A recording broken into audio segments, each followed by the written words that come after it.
कहानी मीरा नाम की लड़की की है जिसे एक जादुई पेंसिल मिल गई। मीरा 14 साल की एक होशियार लड़की थी। वो एक गांव में अपनी माँ के साथ रहती थी। उसके पापा नहीं थे, उनका कुछ वर्षों पहले ही देहांत हो गया था। माँ दूसरों के घरों में काम करती थी और किसी तरह से अपना और मीरा का खर्चा चलाया करती थी। देख बेटी, तेरे पापा भी नहीं रहे, घर चलाना भी मेरे लिए धीरे धीरे मुश्किल होता जा रहा है। दिन रात मेहनत करने के बाद मैं हम दोनों के खाने का इंतजाम कर पाती हूँ। तू अच्छे से ध्यान लगाकर पढ़ ताकि तू कुछ अच्छा कर सके और हम दोनों अच्छी जिंदगी बिता सके। ठीक है माँ, जैसा आप चाहोगी वैसा ही मैं करूँगी। मीरा पढ़ने में बहुत ही मेहनती लड़की थी। उसका सपना था कि वह एक बड़ी आर्टिस्ट बने। मीरा के पास आर्टिस्ट बनने का एक जज्बा तो था, पर उसके पास अच्छे साधन नहीं थे। मीरा के पास ना अच्छे रंग थे, ना ब्रश, सिर्फ एक छोटी सी पेंसिल और एक भरी हुई कॉपी। लेकिन फिर भी मीरा पूरे जी जान और मेहनत से लगी रहती थी, क्योंकि उसे पता था कि उसकी मेहनत एक न एक दिन रंग जरूर लाएगी और वह कामयाब हो जाएगी। एक दिन की बात है जब मीरा अपने स्कूल से घर की ओर आ रही थी। रास्ते में उसे एक झोपड़ी के पास पेड़ के नीचे एक बूढ़ी अम्मा मिली। बूढ़ी अम्मा ने मीरा से बोला, बेटी मैं बहुत थकी हुई और प्यासी हूँ, क्या तुम मुझे पानी पिला सकती हो? मीरा को भी अम्मा पर दया आ गई और उसने अपने पास से अम्मा को पानी की बोतल दे दी। अम्मा ने मीरा को खुश होकर एक पेंसिल देते हुए कहा, बेटी ये लो पेंसिल, ये तुम्हारे बहुत काम आएगी। ये कोई आम पेंसिल नहीं है, यह एक जादुई पेंसिल है। इस पेंसिल से तुम जो भी कागज पर बनाओगी वह तुम्हारे सामने आ जाएगा और वह सच होगा। लेकिन एक बात मेरी हमेशा याद रखना बेटी, इस पेंसिल का उपयोग हमेशा अच्छे कामों और अपनी अच्छी जरूरत पूरी करने के लिए ही करना, कभी भी लालच मत करना। मीरा पेंसिल को देखकर काफी ज्यादा हैरान रह गई, क्योंकि वह पेंसिल बाकी पेंसिलों की तरह नहीं थी। वह काफी ज्यादा चमक रही थी। लेकिन मीरा ने सोचा कि यह अम्मा ने उसके साथ कोई मजाक कर दिया। लेकिन क्योंकि उसे पेंसिल की जरूरत थी तो वह उसे लेकर घर पर आ गई। घर पर आकर वह रोजाना की तरह अपनी उस भरी हुई कॉपी में एक रोटी का चित्र बनाने लगी। लेकिन अचानक से एक तेज सी रोशनी हुई और वहाँ एक प्लेट में रोटी प्रकट हो गई। मीरा यह सब देखकर काफी ज्यादा हैरान रह गई। अरे मम्मी रे, यह क्या हो गया? ये तो सही में जादुई पेंसिल निकली। मेरे को तो लगा था कि मेरे साथ कोई मजाक हुआ है। इसकी मदद से तो मैं अपनी और मम्मी की सारी जरूरतें पूरी कर सकती।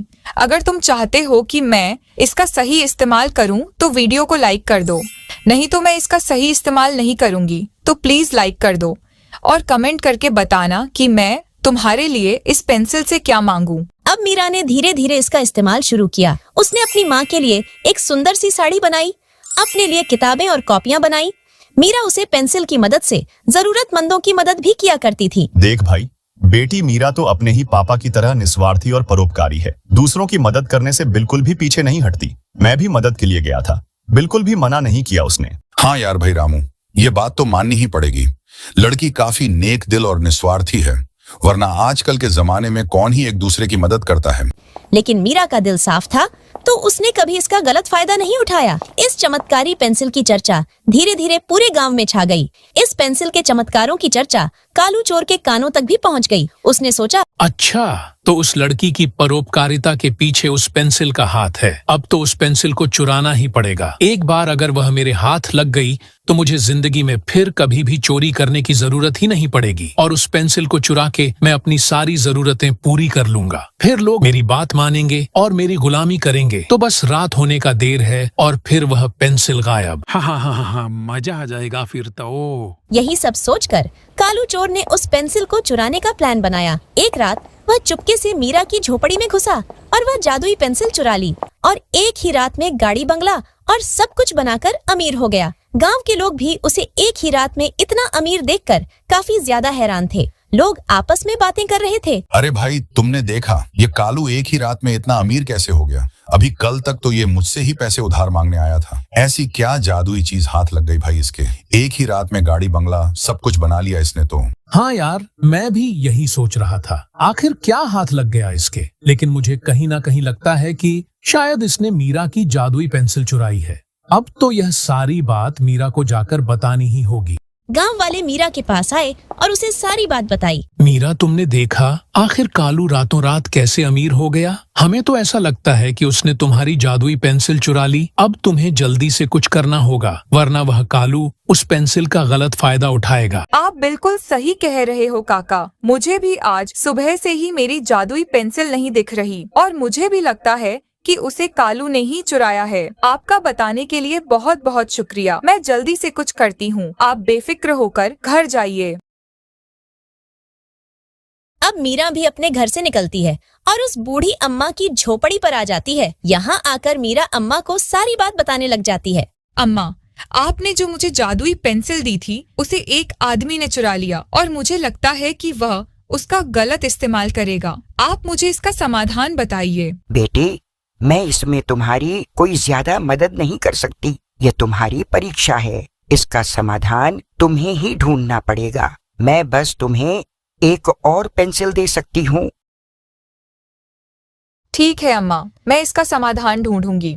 यह कहकर मीरा अपने घर पर आ जाती है। घर पर आकर वह इसका समाधान ढूंढ ही रही होती है। तभी उसके दिमाग में एक आइडिया आता है। उसने एक चित्र बनाया जिसमें कालू चोर को जेल के अंदर बंद कर रखा था और वह सच हो गया। पुलिस ने कालू चोर को पकड़कर जेल में बंद कर दिया। लेकिन अब मीरा ने फैसला किया कि वह इस जादुई पेंसिल को वापस अम्मा को लौटा देगी, क्योंकि अगर यह पेंसिल फिर से चोरी हो गई तो प्रॉब्लम हो जाएगी। पेंसिल लौटाने के लिए मीरा अम्मा के पास गई और उन्हें बोली, अम्मा, आप यह पेंसिल रख लो, क्योंकि अगर यह मेरे पास रही तो बार बार चोरी होगी और दूसरे लोगों को नुकसान पहुंच सकता है।